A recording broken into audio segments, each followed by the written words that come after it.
Shalom, brothers and sisters. Welcome to another weekly class with Sons of Isaac Israelite congregation. Elder Chaarash Allah, and tonight's lesson is going to be on the visions of the prophet Daniel. All right, so we're going to go into Daniel chapter 8 a little bit and just receive some understanding. Of course, we'll be dealing with dealing with a little bit of the Persians and Medes, and just getting a little background on them and seeing who they were, because of course in Daniel chapter 8 it does mention those two kingdoms in particular. All right, along with the Greek kingdom as well. Okay, so of course, we already sent up our prayers, so we'll start in the scriptures, and let's open up to the book of Daniel chapter 5. All right, so that's where I want to start first and foremost. Okay, so as we go in, you may want to write some of these names down that I do mention and the information that I do give on each individual that I mentioned. And also you can always go back and look at the recording, you know what I mean, and pick up whatever you missed. All right, so tonight's class won't be too long, it'll be short, sweet, to the point, but we'll try to get as much of the information out as we can. All right, so of course, we'll start in the book of Daniel chapter 5 and verse 1. Okay, so it says, Belshazzar the king made a great feast to 1,000 of his lords and drank wine before the 1,000. Belshazzar, whilst he tasted the wine, commanded to bring the golden and silver vessels which his father Nebuchadnezzar had taken out of the temple which was in Jerusalem, that the king and his princes, his wives, and his concubines might drink therein. So now we see that this king, Belshazzar, right?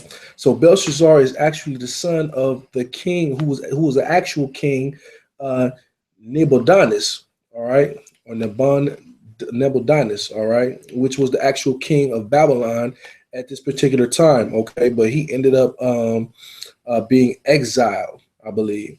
So it says, so Belshazzar, he basically like a co-regent with his father. So pretty much, all right. So he threw this lavish feast, man, and then and in this feast, he ended up using the vessels, all right, that were from the house of the Lord, okay, that he had that his father Nebuchadnezzar, or his grandfather, great grandfather, had taken out of the temple at Jerusalem. All right, so they literally, drinking out of these vessels. And it reads, we're in verse 3. Then they brought the golden vessels that were taken out of the temple of the house of God, which was at Jerusalem, and the king and his princes and his wives and his concubines drank in them. They drank wine and praised the gods of gold and of silver, of brass, of iron, of wood, and of stone. So they praise all of the gods. All right, gods of gold, silver, brass, iron, wood, and stone. Oh, okay, so according to our law, remember, we're not to worship any of those things. All right, because they don't move, they don't drink, they don't do anything, they don't speak, they don't heal, they don't do any of those things. All right, but you see, the nations, man, they have a problem with that. All right, so let's read on. So it says in verse 5, in the same hour. Now check this out. This is something that's going to be supernatural here. All right. And it's going to throw the king for a loop. All right. It's going to throw Belshazzar for a loop. So it says, in the same hour came forth fingers of a man's hand and wrote over against the candlestick upon the plaster of the wall of the king's palace. And the king saw and part of the hand that wrote. So now he sees the fingers of the hands of a man, right? So they just appears out of nowhere, okay? And then it begins writing in the plaster of the wall, all right? So just imagine, man, you sitting there feasting, drinking, and celebrating, and all you see is now this hand comes out of nowhere and begins writing in your wall, all right? Supernatural event that's just happening here, okay? So now it reads, so now we're in Daniel chapter 5. We just read verse 5. Now we're in verse 6 now. So it says, then the king's countenance was changed, and his thoughts troubled him, so that the joints of his loins were loosened, and his knees smote one against another. Right. So this king was basically petrified. He was scared about what he had just witnessed. All right. So remember, this was a supernatural event that just happened to King Belshazzar. Okay. Then it just now reads in verse 7. And the king cried aloud, bring in the astrologers, the Chaldeans, and the soothsayers. And the king spake and said to the wise men of Babylon, whosoever shall read this writing and show me the interpretation thereof shall be clothed with scarlet and have a chain of gold about his neck and shall be the third ruler in the kingdom, right? So now he's promising, man, if anybody can read the writing that's on the wall, he said he'll give one of the third highest positions in the kingdom, all right? So basically, it's the king, whoever is basically the king, then Belshazzar himself, and then the person who he's going to allow to be up under him as the third ruler. All right. So now, let's read on. So it says, then came all of the king's wise men, but they could not read the writing nor make known the king to the king the interpretation thereof. Okay, so they couldn't read it. They didn't understand it whatsoever, right? So now we're gonna drop down and we'll read verse 14, right?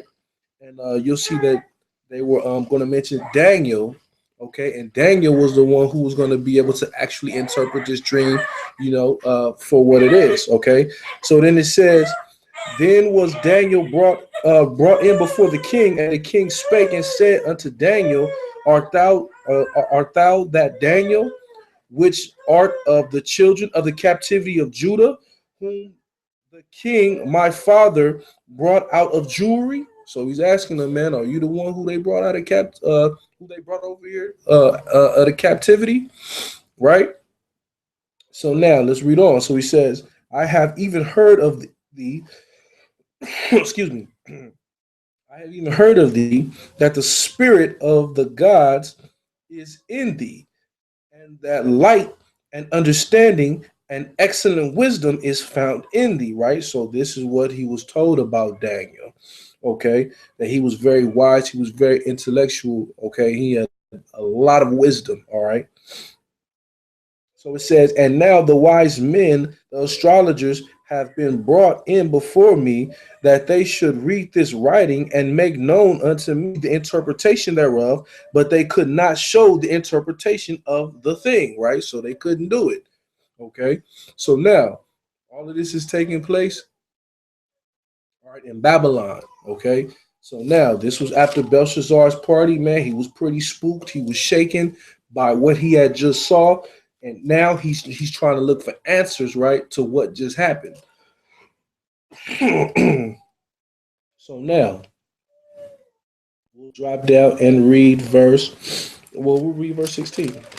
All right, we'll continue on. So now it says, I have heard of thee that thou canst make interpretations and dissolve trouble and dissolves doubts.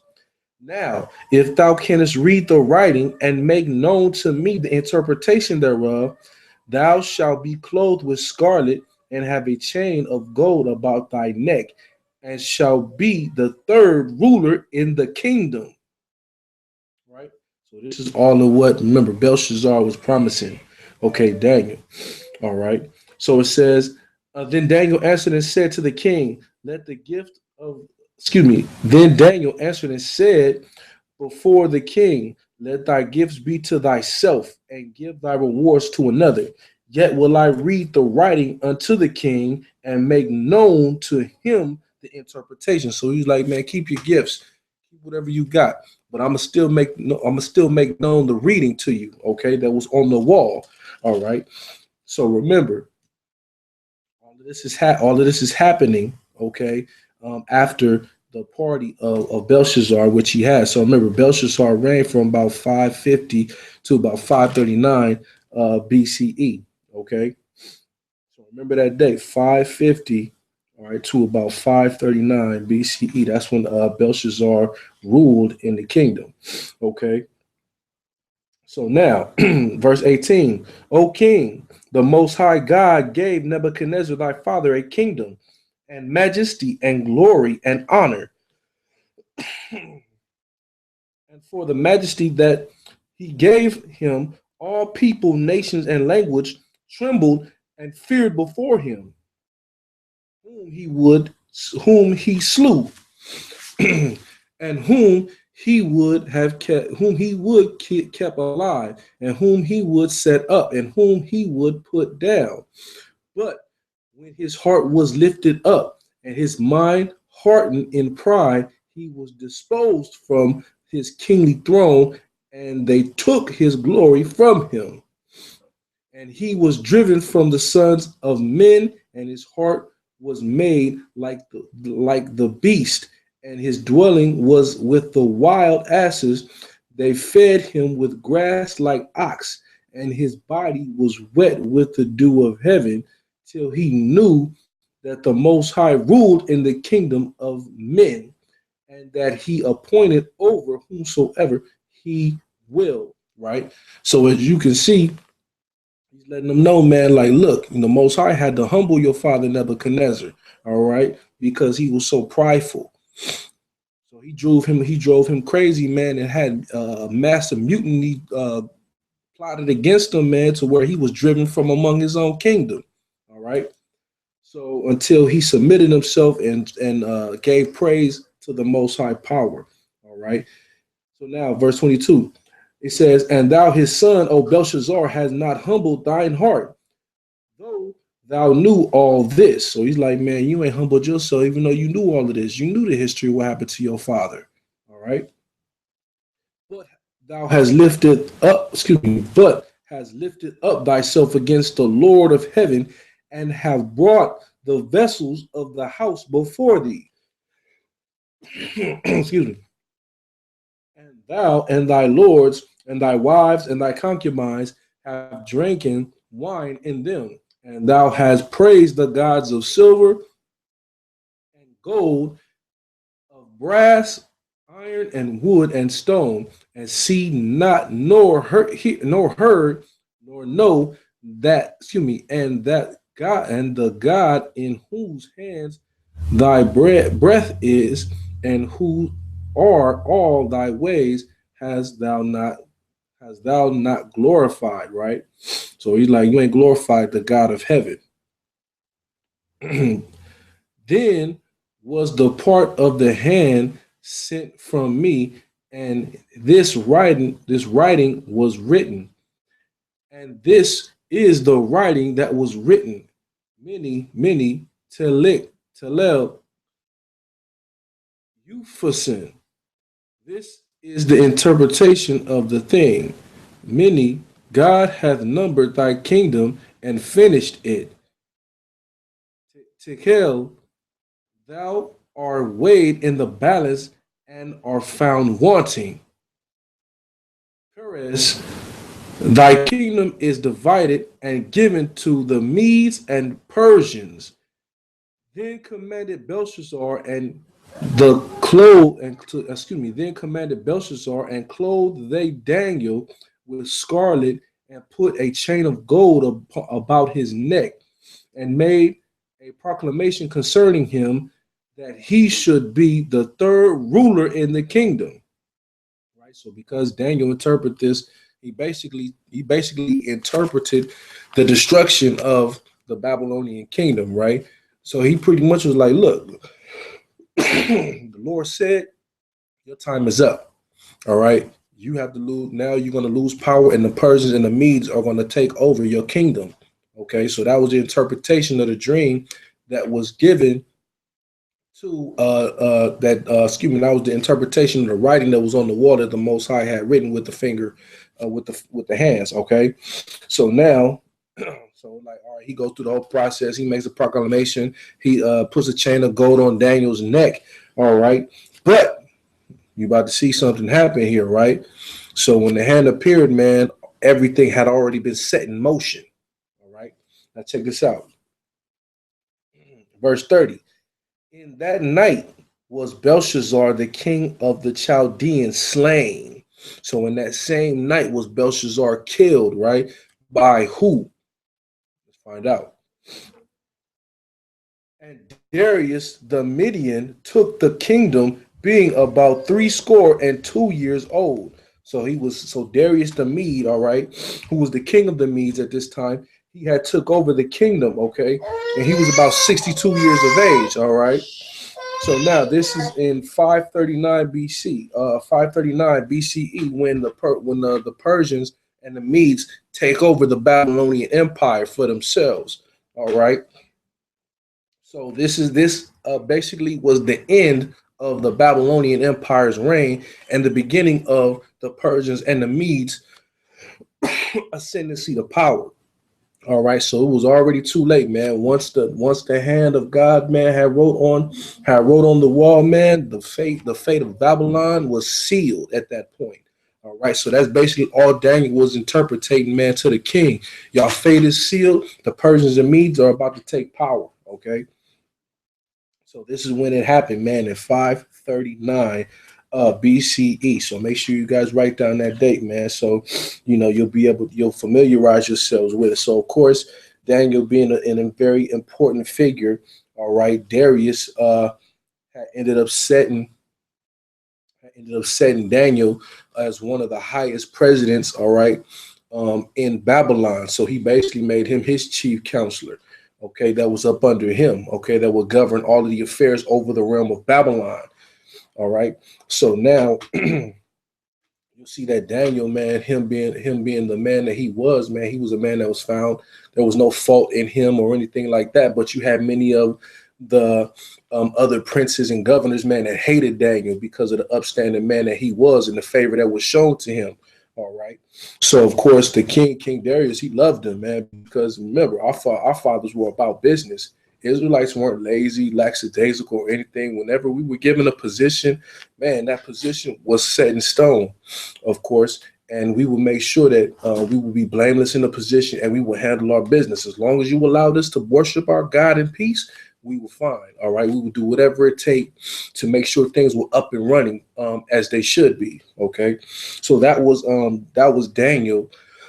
Excuse me.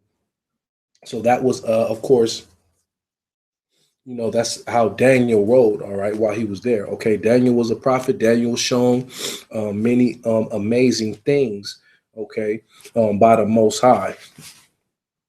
So now to chapter, let's flip over to chapter 7 real quick. All right, let's get a little bit more. Okay, so I know I've been over this chapter before, but just to go over it a little bit more. So now you see that, of course, remember we read here in chapter 5, all right, about King Belshazzar. All right, so remember the reign which he had was for about 550 BCE to about 539. I believe that's like 11 years. He ruled in Babylon. Okay, so now let's jump back over. Now, listen, when we go back to chapter 7, now check this out. So this is why when you read the Bible and it says things like this, Daniel chapter 7, verse 1, in the first year of Belshazzar, king of Babylon. So in the first year of Belshazzar, what do you guys think that means? Well, it's basically showing you like in the first year. So remember, we said in 550 BCE, that's when he began his rule. All right. So now this is when Daniel had this vision, okay, of these four particular kingdoms. All right. So it says, in the first year of Belshazzar, the king of Babylon, Daniel had a dream and a vision of his head upon his bed. Then he wrote the dream and told them some of the matters. Right. So then, so he had a dream while he was asleep or whatnot. Right. And then he wrote the dream. So he wrote it down, what the things in which he saw in the dream, right? And he told those who were wise and who had understanding about the dream in which he had. Okay, so remember this was in 550 BC. Okay, so now it says, so Daniel spake and said, I saw in my vision by night, and behold, four winds the heavens strove upon the great sea, right? The four winds that strove upon the heavens, of course, representing the four corners of the earth. And then, of course, when he says strove upon the great sea, he's talking about the Mediterranean Sea. All right. So, of course, that whole region is that's what Daniel was basically seeing. All right. And then he's seeing all of these different beasts come about out of this region. All right. So now let's read on. So he says, and four beasts came upon the sea. Oh, excuse me. And four great beasts came up from the sea, diverse one from another. So each one of these kingdoms were diverse one from another. All right. So the first kingdom you had was Babylon. Okay. So you may want to write this down. So Babylon, they pretty much were in power from 586 to about 516 BCE. Okay, so you can number that about 70 years approximately. All right, they were in power a little bit longer before 586, but that's when they had took Judah completely into captivity. All right, in the Babylon, and they were released in 516. So that's after the Persians and Medes had taken over. Babylon itself. Okay, and the Jews were actually allowed to go back home. Okay, so that Babylon was the first kingdom to emerge, right? So then the second one is who? The Persians and the Medes, all right, from 539 to about 333 BCE. Okay, so make sure you guys write that down. So they ruled for a good about 2 centuries, all right, about 200 years. The Persians and Medes they ruled. Okay, so then it says. So now we'll read verse 5. Hold on one second.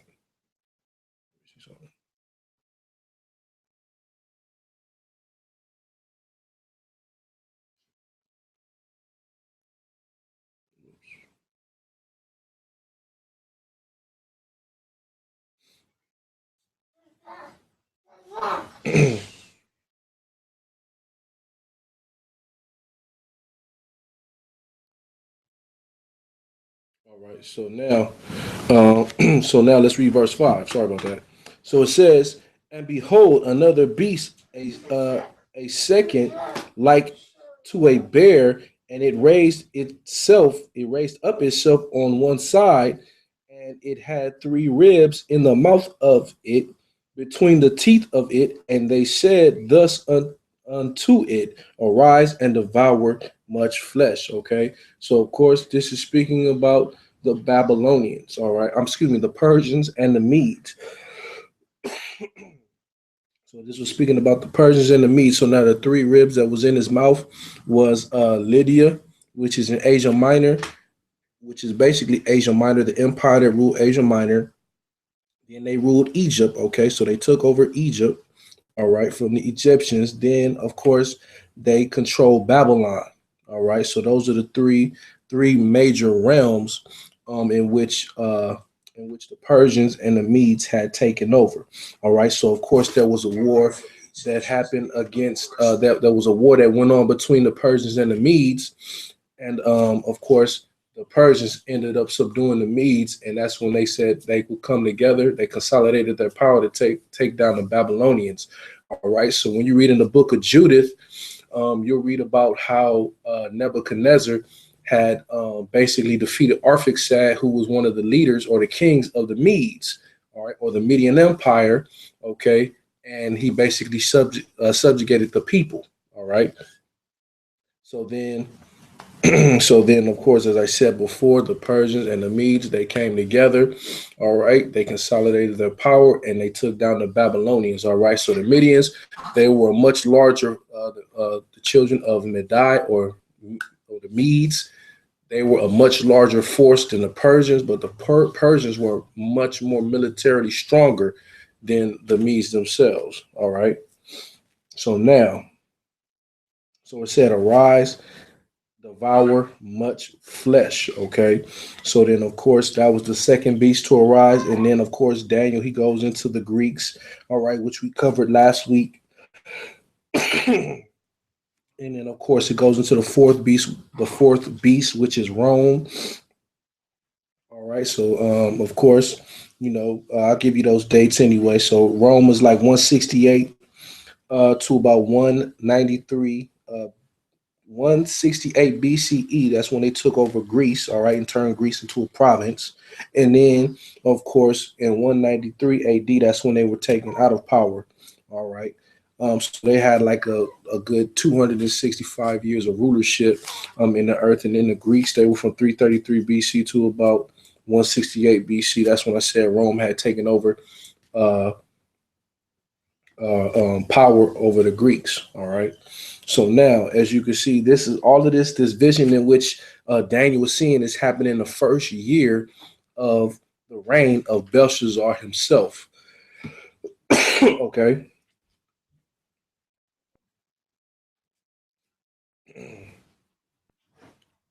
What was the year of the? So the second kingdom, which was your Persians and your Medes, it was 539 BCE to 333 BCE. So that was the dates for the second kingdom. All right, that was to rise into power. Okay, so as I said before, in chapter 7, you see that this is happening in the first year of Belshazzar. So in this first year of rulership, Daniel is actually having this vision or this dream. All right, and this is when he's seeing all these different kingdoms emerging out of the Middle East. All right, or the Mediterranean region, shall I say? Okay, but chapter 7 will go in at another time. Now check this out. So now we're gonna go down. We're gonna drop down. We're gonna go into chapter 8. So we're gonna read chapter 8, and we're gonna get verse. We're gonna get verse 1. Now check this out. So we saw in the first year of the reign of Belshazzar, Daniel had a vision, right, of the four beasts, all right, or the four kingdoms. Now let's see another vision that Daniel had. Okay, so now let's go to chapter 8 and let's read verse 1. And it says, in the third year of the reign of the King Belshazzar, a vision appeared unto me, even unto me Daniel, after that which appeared unto me at the first. So now he said in the third year, all right, of the reign of King Belshazzar, right? So now in his third year of rulership, if we go from all right, we subtract 3 years from 550 BC, right? It'll give you about what 548. So 548 BC, this is when Daniel had this next vision, right? And this next vision was going to go into the two kingdoms, all right, in between the Romans and the Babylonians, all right, which is your Persians and your Medes and your Greeks, okay? And this whole chapter goes into that, all right, and then some, okay? So it says in I'll read verse 1 again. In the third year of the reign of the king Belshazzar, a vision appeared unto me, even unto me Daniel, after that which appeared unto me at the first. And I saw in the vision that came to pass, and it came to pass when I saw that I was at Shushan in the palace, which is in the province of Elam, right? So it's showing you that Elam, all right, which is the progenitor of your Persians, okay?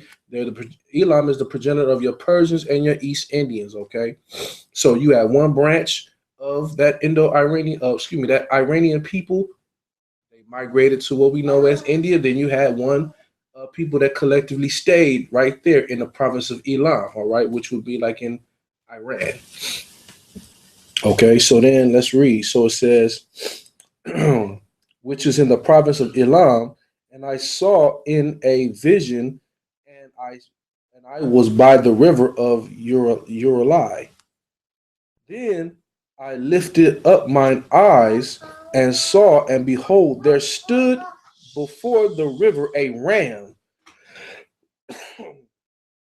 which had two horns, and the two horns were higher, but one was higher than the other. Excuse me, I'm sorry. It says, and two horns were high, but one was higher than the other, and the higher came up last, right? So now you're pretty much seeing this is what Daniel is having. So he said he's seen a ram. All right, that ram that you're basically gonna find out who this is talking about is gonna show you that it's dealing with the Persians. Okay, so now real quick, let's drop down to verse 20, and I'm gonna show and prove that to you before we move on. So it says, "The ram which thou sawest having two horns are the kings of Media and Persia." Right. So you see that the higher horn was your Persians, right, and the lower horn were your Medes, all right. So, like I explained before, your Persians were a little more military stronger than your Medes were, all right, but the Medes were more vast in number. Okay, so now let's read on. And he says, "I saw the ram pushing westward, northward, and southward, so that no beast might stand before him, neither neither was there any that could deliver out of his hand, but he did according to his will and became great." All right, so this is what is talking. It's talking about the Persian conquest of the world. So when you're dealing with, of course, the history of the Persians and whatnot, you'll find out when it talks about it. He expanded westward, he expanded northward, he expanded southward, right? So he's telling you when he expanded towards the west, meaning he was going towards Greece.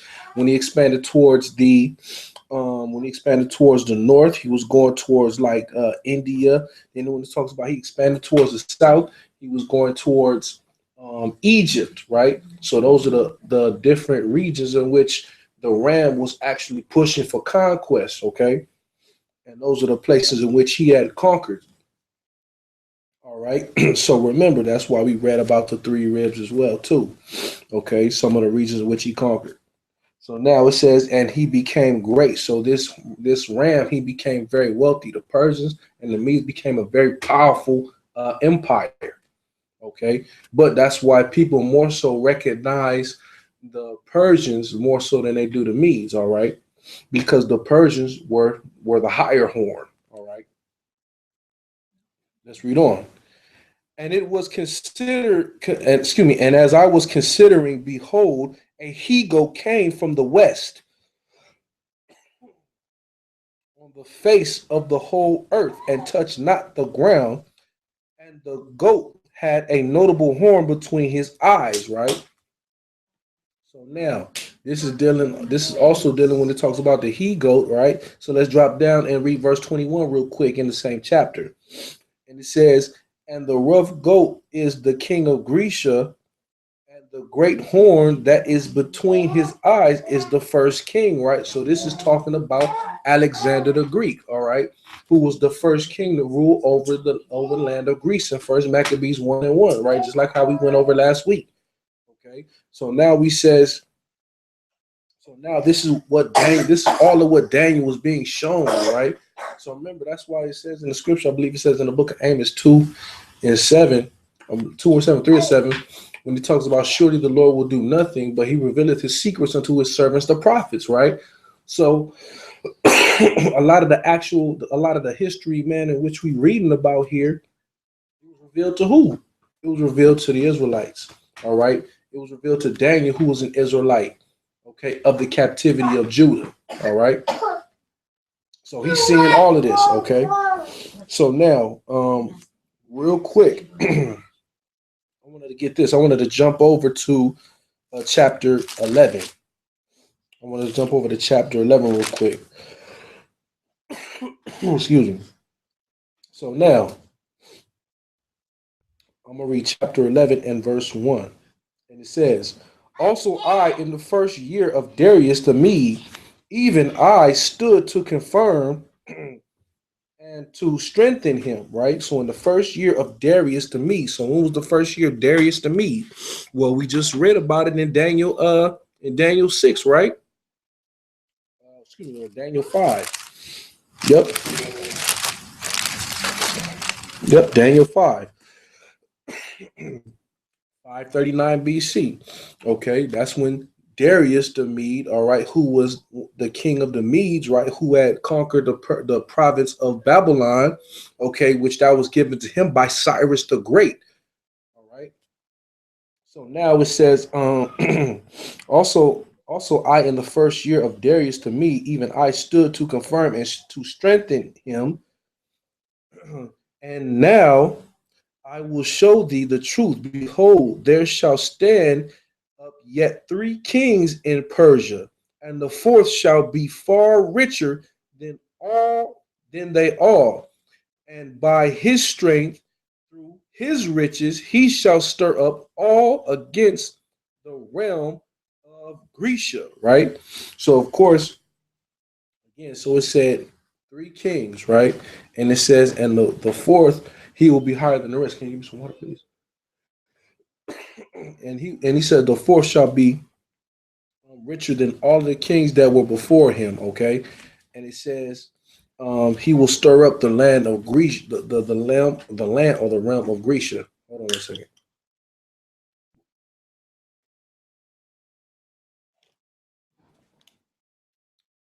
All right, sorry, y'all.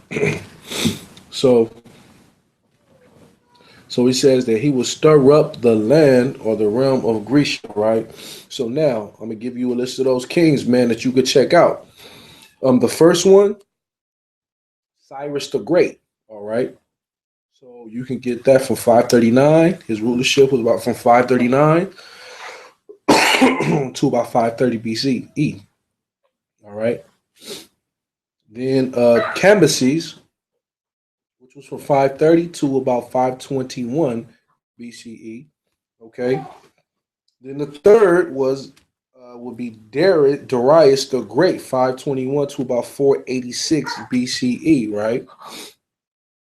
Then the fourth, right? So the fourth will be the richest and the most powerfulest, and he will be the one to stir up all of the realm of Grecia, right? The fourth one would be Ahasuerus, okay, according to the book of Esther. Ahasuerus, or who we know as Xerxes, all right, Xerxes the first, okay, so he was the one, he would be the one to stir up all of the realm of Grecia. All right. Of course, you can watch the movie 300, man, and get that confirmation. Okay. You could what 300, the first one, the first 300, and also the second one. You know, Rise of an Empire, right? How he stirred up the whole realm of Grecia.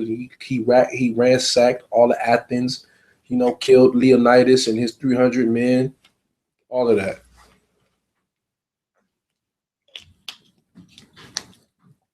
Okay. So I wanted just to show that, all right. So this is also what Daniel was actually explaining to Darius, Darius the Mede, okay. So now let's go back to chapter 8. Okay, so now we saw the conquest of Persia, and now we see what we're just talking about in verse 5. It's speaking about the Greeks now. Excuse me. It's speaking about the Greeks. And let's read. So it says, and I was considering, behold, a he goat came from the west on the face of the whole earth and touched not the ground. And the goat had a notable horn between his eye. And he came to the ram that had two horns, which I had seen standing by the river, and ran unto him in the fury of his power. Right. So now he said that Alexander, once he crossed the Hellespont, once he went into Asia Minor, he didn't stop. I'm talking about he took. It said, like it said here, and it said he touched not the ground. Okay, meaning that is how fast Alexander was actually taking over and conquering the territories of Persia. Okay, so then it talks about how he had smote the Persians in the fury of his power. Okay, here in verse 6. And it says in verse 7, and I saw him come close to the ram, and he was moved with chowder against him, and smote the ram, and break his two horns, and there was no power in the ram to stand before him, but he cast him down to the ground and stamped upon him, and there was none that could deliver the ram out of his hands. So that's how powerful the Greeks were, right? It said they ran. It said, man, they destroyed the Persians and the Medes. They destroyed the Persians and the Medes. And then, as you can see, the Persians and the Medes were not able to recover, man, from the military losses that they suffered at the hands of the Greeks. So it said no one could not deliver, the ram out of the hands of the Greeks. All right. So at that point, the Greeks pretty much took over. Okay. So then you're going to see how, of course, um, how Israel became involved in all this as well. Why? Because now, when power switches over, now who has to suffer for it? Our people do. Okay, so it's going to show you that here. So now in verse 8, it says, "Therefore the he-goat waxed very great, and when he was strong, the great horn was broken, and for it came up four notable ones towards the four winds of heaven." Right. So again, like we went into a little bit last week, dealing with Greek abominations and Hellenization, right? To know what Alexander the Greek, his four generals, and so on and so forth. All right. So we see Alexander, he died. Then he had four generals, right, which he parted his empire to. And then remember, they put crowns upon themselves. Okay. So then it says, "And out of one of them came forth a little horn, which waxed exceedingly great towards the south and towards the east and towards the pleasant land." So now this is talking about Antiochus the fourth, Epiphanes. Okay. So remember, we talked about the Syrian wars. We talked about how he wanted to conquer Egypt. Okay, he went on this campaign, still Iran, conquering the inhabitants over there. He basically, man, he became great, very rich, one of the strongest generals that Alexander had at that time. So then it says, "And towards the pleasant land." What's the pleasant land? The pleasant land is Israel. All right. So that's where So that's what it talks about. And it says, "And towards the pleasant land. And he waxed great even to the host of heaven. And it cast down some of the host and of the stars to the ground and stamped upon them." So when it talks about the host of heaven, and they cast them down of the host, and it says, and the stars to the ground and stamped upon them. Remember, he's talking about the children of Israel. All right. Verse 11, he says, "Yea, he magnified himself even to the princes of the host, and by him the daily sacrifice was taken away, and the place of his sanctuary was cast down." Right? So now who did that happen to? You got to read the book of Maccabees, man, in order to find out that portion of history. All right, how the daily sacrifice was taken away from our people. Okay, so remember, Antiochus made it practically illegal for our people to conduct sacrifices. All right, so remember, the sacrifices were for us to do what? For us to be able to, at that time, repent. Okay, offer our peace offerings to the Most High. All of those things. Okay, that's what that was basically for. All right.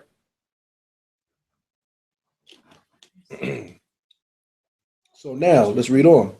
So it says, "Yea, he magnified himself even to the princes of the host, and by him the daily sacrifice was taken away, and the place of his sanctuary was cast down. And his host was given to him, and host was given him against the daily sacrifice by reason of transgression, and it was cast down the truth to the ground, and it practiced and prospered." Right? So that's talking about all of the abominations um, and Antiochus signed into law against the children of Israel. All right, so you can read that in the book of First Maccabees, chapter 1, and verse 45. That's basically what that talks about. Okay. So then he says, then I heard one saint speaking, and another saint said unto that certain saint which spake, how long shall be the vision concerning the daily sacrifice and the transgression of desolation, to give both sanctuary and the host to be trodden underfoot? And he said unto me, unto 2,300 days, then the sanctuary shall be cleansed. Right. So he's talking about, this is talking about the days of the coming of the Messiah. All right. So how he would how like I said, like in the next chapter, you'll find out how it's going to speak about Christ basically being killed in the midst of the week, and how the 70 weeks, the 70 weeks will be determined, so on and so forth. Okay. So he says in verse 15, and it came to pass when even I, Daniel, had seen the vision and sought for the meaning, then behold, there stood before me as the appearance of a man, and I heard a man's voice between the banks of the river of Uri, which called and said, Gabriel, make this man to understand the vision. Right. So now this is Gabriel. He's going to start breaking down the whole understanding of what Daniel had saw from verses 3 all the way down to about verses 14. All right, he's gonna give them and solidify the understanding of that. So of course, you guys can pretty much check that out and and read it for yourselves. Read it for yourselves.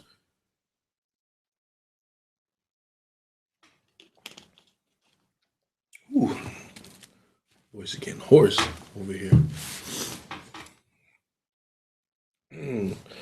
But nonetheless, we'll read. I'll read a little bit more of it. So of course, Gabriel's going to give him the understanding. So now we're going to drop down and read verse 20. So it says, "And the ram which thou sawest, having two horns, are the two kings of Media and Persia. And the rough goat is the king of Grecia, and the great horn that is between the eyes, he is the first king. Now that being broken, whereas four stood up for it, four kingdoms shall stand up out of the nation, but not in his power." Right. So now it's talking about, remember how Alexander had gave his generals land. Right. So it's talking about how they're going to stand up. All right. They're going to be from that same nation, the Greeks, right? Or Esau, but they won't stand in the same power of unity. All right. So they're going to be at each other's throats. Verse 23. And in the latter time of the kingdom, when the transgressors are come to full, a king of fierce countenance and understanding of dark sentences shall stand up.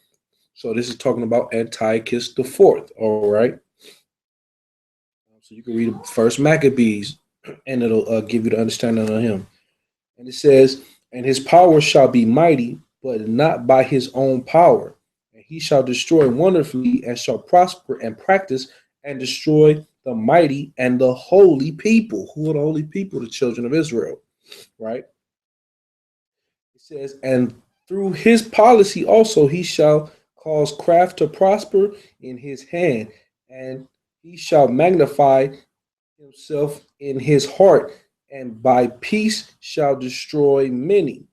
He shall also stand up against the prince of princes, but he shall be broken without hand. And the vision of the evening and the morning which was told is true. Wherefore, shut up thou the vision, for it shall be for many days. And I, Daniel, fainted and was sick certain days. Afterward, I rose up and did the king's business, and I was astonished at the vision, but none understood. Right. So of course it shows you, man, when somebody tell you that they had a vision, man, they full of crap, because it shows you right here the vision that Daniel had. The serious ones, it said that he was sick. All right. So of course, uh, that's Daniel chapter 8. You can definitely go back and watch the video, and and get the understanding of whatever you missed. Excuse me, my voice is a little hoarse from the cold that I have. But nonetheless, if there are any questions, just feel free to email me. The email is in the description box. You can also call the school number, um, which I'll also put in the description box for those who desire to call or whatever, and if they have questions. And this week will be our feast of dedication. This coming upcoming Thursday. So we'll be getting ready to rededicate ourselves to the Most High and give praise and honor to Him and glory to Him. Um, other than that, if there are no questions in the comment section, we'll close out.